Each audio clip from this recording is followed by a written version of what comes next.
Tuloy pa rin mga balita, liderato ng Kamara tiwalang malalagdaan ni Pangulong Bongbong Marcos Jr. sa Miyerkules ang panukalang 2024 National Budget. Alamin natin ang detalye at kasama natin sa balita si Rajman Grace Mariano.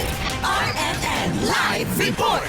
Bunga ang pag-asa ni House Speaker Ferdinand Martin Romualdez na matutuloy sa Miyerkules, December 20, ang paglagda ni Pangulong Ferdinand Bongbong Marcos Jr. sa 5.768 trillion pesos na pambansang pondo para sa susunod na taon. Sabi ni Romualdez, unang pinlano ni PBBM na nagdaan sana ang 2024 national budget bago siya magtungo ng Japan, pero hindi na isa katuparan dahil marami pang kopya nito ang kailangang i-print.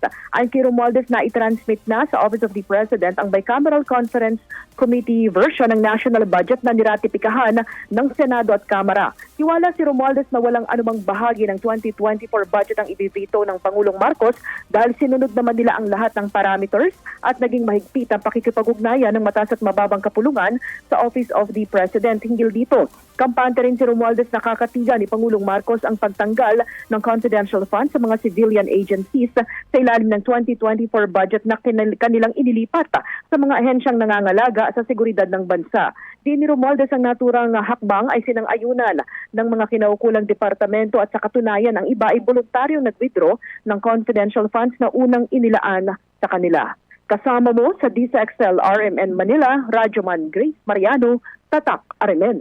MN Network News.